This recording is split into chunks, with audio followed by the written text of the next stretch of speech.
Do you crave better self-esteem and confidence, but struggle to silence your anxiety, fears, and insecurities? If so, welcome to the sisterhood of fellow travelers on the path to reclaiming their self-confidence and happiness. I'm Jennifer DeBellis, award-winning author, speaker, and assault survivor. I spent the past few decades helping young women like you overcome fear, self-doubt, and trauma to reclaim their joy and self-worth. I cannot wait to share the secrets I learned on my own healing journey and help you restore your inner warrior as I show you the skills and tools you need to save your own broken world. If you're ready to empower your inner warrior to overcome fear, doubt, and anxiety, turn off those distractions and tune in to this episode. Last episode, we talked about how confidence and purpose thrive when we make meaning in our everyday lives. Today, I want to go deeper into this mind-spirit foundation we've been building and tap into how worry steals our peace and purpose in the moment. I'm sure you can imagine how this zaps our self-worth and confidence. I hope sharing my own self-love secrets helps you on your own journey to nurturing your happiness, peace, and confidence. If you're tired of worry holding you back from living your best life, may this next episode encourage you to level up your self-love game. In today's episode, you'll get some insight into operating with worry versus concern.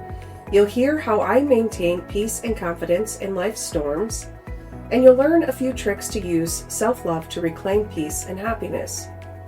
So worry itself is a thief in so many ways.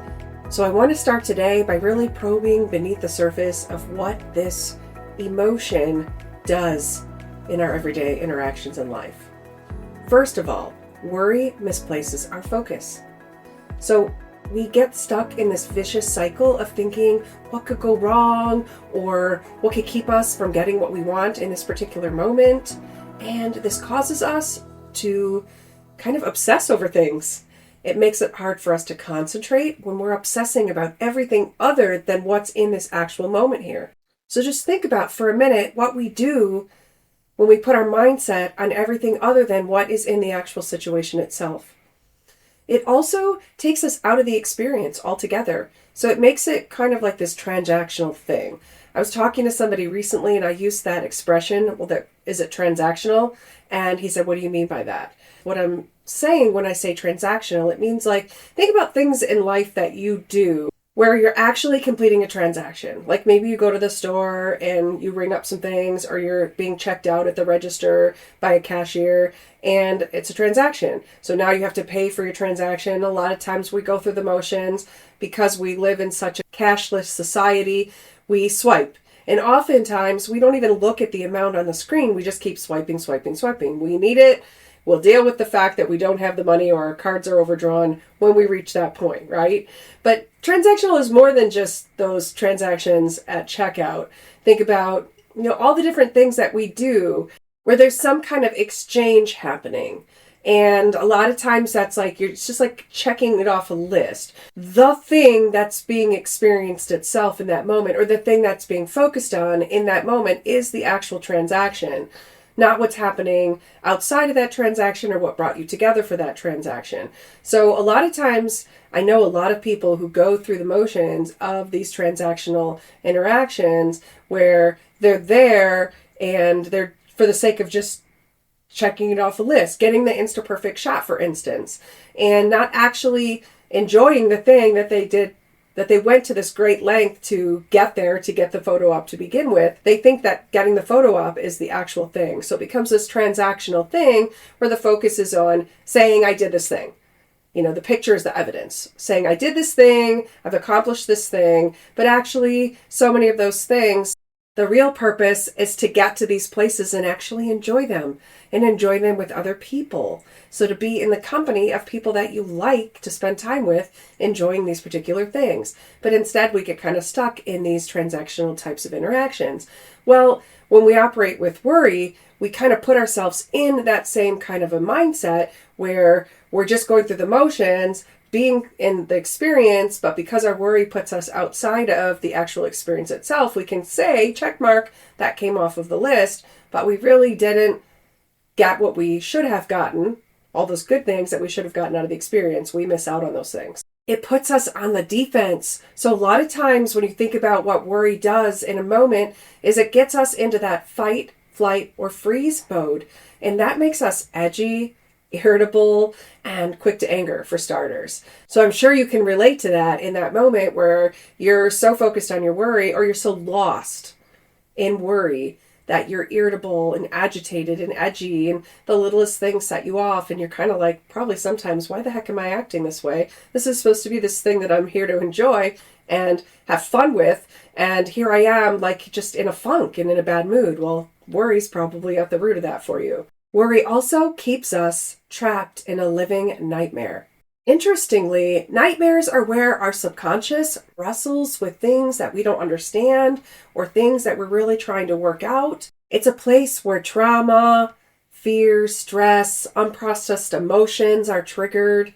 We tend to be empowered in some way to right what's wrong in our wakeful world, though. So it's this really interesting thing that happens in our dream world where when we're in a nightmare, sometimes we have these abilities or powers to overcome certain obstacles or certain oppressive forces. Research shows that worry is the strongest predictor of nightmares, which is a really interesting thing.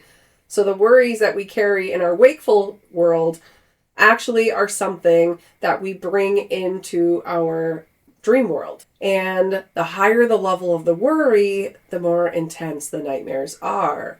But when we think about how worry is this state of living in a wakeful nightmare, in this instance, we're in the real world. So realism keeps us often not empowered or not having those abilities or not even being able to perceive that we have certain abilities to overcome certain obstacles or to get through things at all. It often leaves us disconnected from that.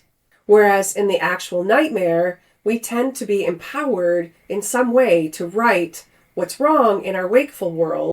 Worry is actually worse than the nightmare itself. My husband recently asked me, how do you maintain your peace and happiness? Like, you're always so full of joy. You don't let things get to you easily. So at first I kind of laughed when he asked me that because he is kind of my polar opposite in that regard. He worries about a lot of things. He lets a lot of things steal his peace and his joy. And he gets stressed out very easily about these things. So a lot of times, like, there's a joke, I may have mentioned this last episode, where he's like, Jen, this just isn't living.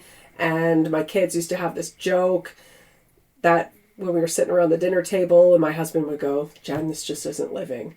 And so now they'll say, Jen, this is living, or Jen, this isn't living. That's how they measure a good moment or a bad moment. It's this kind of inside family joke, but it's such a ironic concept that I actually made a t-shirt that has this is living and this isn't living on the front and back of it. So if that's something that maybe speaks to you also, you can find a link to my Shopify storefront in the show notes below. But at any rate, I was thinking about how to respond to him in this moment because there's so many things that influence it. And then I started thinking about what I was already meditating on for this particular episode.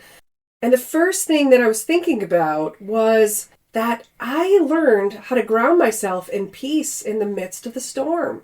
So even for my earlier years in my childhood, I really was self-reflective to a point. Like, obviously I had to get much more intentional and better about that.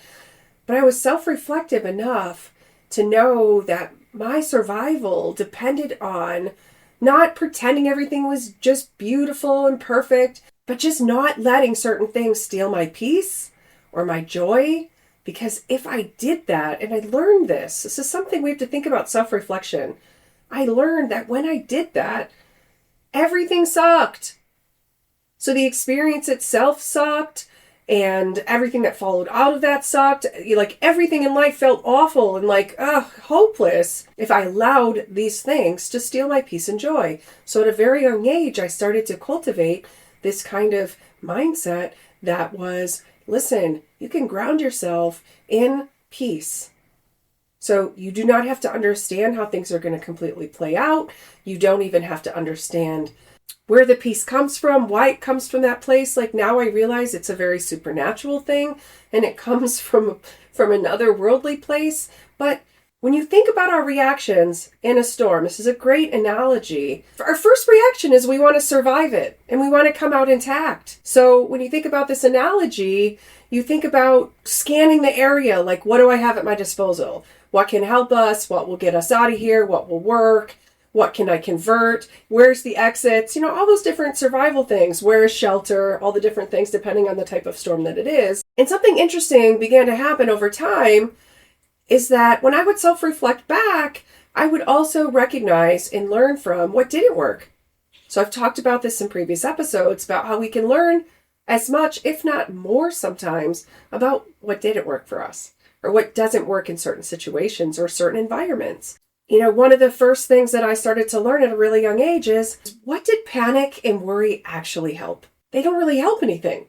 So right there, at a really basic foundational level, I learned that worry does not help. It actually just makes us lose things. Like we lose our peace and our joy, for starters. But another interesting thing when I was thinking about this podcast, it causes us to lose control. Did I get your attention? Because I know worry and control go hand in hand. So if you're a perfectionist, then I'm speaking your language right now. So think about that. Worry makes us lose control. There are things that we can and can't control anyway. We can't control people or situations or environments. Sometimes we can moderate certain things and we can gain back certain control, or we can get a handle or manage certain things, but we can't control them outright because we're not the one in the power in these certain situations or in other individuals. We can control how we think about them and how we respond to them. So self-love begins with intentional self-reflection that goes back through all these things that I just went through with you, that we go through, like what works, what doesn't work. We self-reflect, like if I operate in worry, it's going to provoke fear and it's going to get me in this state of lost control. And it's going to maybe trap me in a state of panic and all the things that come out of panic, desperate types of interactions. We have desperate thoughts that lead to desperate actions and desperate reactions. And it's all this negative energy. It's like creating a storm within the storm at that point. So this is where worry and concern come into play. These are two words that are often interchanged in sentences, but they mean different things. Worry channels anxiety and heightens our fear, while concern channels focus and care. Worry leads to feelings of perceived failure and doom, and concern leads to a belief that if we focus on the right things here, things will work out or be okay down the road or in the very near future. So this kind of makes me go back to something I just mentioned about how my husband kind of gets stuck in a state of worry, and I'm kind of operating by being in a state of concern.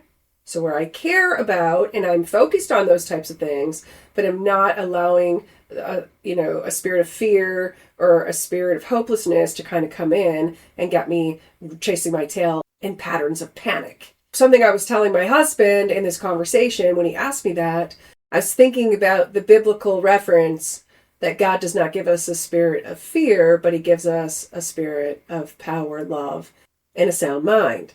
And then I can't help also thinking about the parables about not knowing the hour when God will come back, but to have the oil in our lamps ready and to have our affairs in order. And so that's kind of like the difference between like worry. Like worry keeps us in a state of fear and focused on the wrong things, and we can't control it. Like that worry is still not going to tell us what that hour is going to be. Whereas concern on the other side kind of works into this being a good steward of things. So getting our affairs in order, which includes getting our thinking in order, and just being ready for these things to just manifest themselves in our lives. And it's here at this crossroad where worry and concern intersect that confidence is impacted one way or the other. So many things we talk about on this show are centered on confidence. Confidence might not be what you think it is. It's not knowing everything and having it all figured out. It's not developed or maintained by never trying or failing.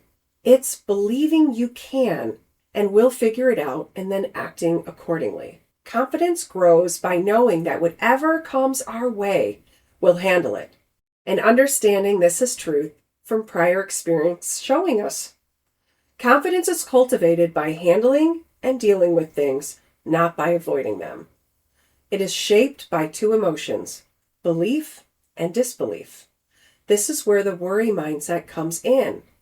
Imagine you're standing on a platform in a train station between two train tracks. These sets of tracks are going in completely opposite directions. I love this analogy. I'm actually borrowing it from Hemingway's Hills Like White Elephants. I teach this story in a lot of my different classes, and I use it with some of my coaching students as well, because it's an amazing metaphor when we're trying to consider two different mindsets or two different directions that our life could take, and how our life or our thinking or whatever it is we're trying to put here to juxtapose against this metaphor can take us in two completely different directions. So I want you to imagine that you're standing on this platform. There's these two sets of tracks that are going in opposite directions. One is taking you closer to your belief or a spirit of operating in belief, and the other one is taking you closer to the spirit of disbelief, and it's taking you completely farther and farther away from the person and place that you're in right now, in this moment.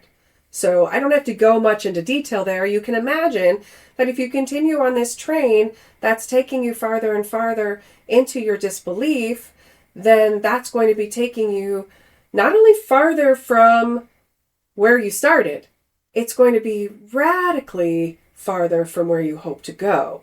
In life, we continue to progress or regress in certain areas, or we stagnate. So you could find yourself kind of like, I'm not getting on the train. And that's another third option too, is where you sit and you're like, I'm not getting on the train. I know so many people, they don't get on the train.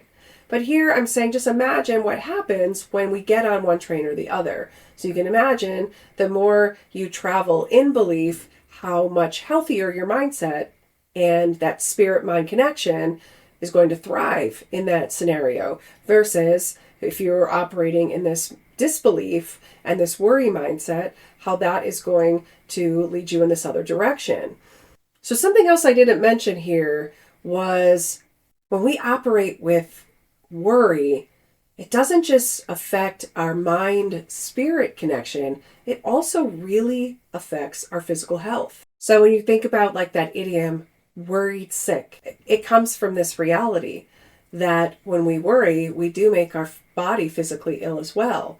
You know, research shows all these different types of negative things that happen to all of our organs, but it also creates all kind of bad chemical reactions in our body, producing the wrong types of hormones, for instance. So cortisol levels are increased by the stress hormones. That maybe you've had that experience where you even start to feel like the nausea in your stomach is really upset, and it makes you feel like you have the flu, like it's just awful, and all the symptoms that come along with it.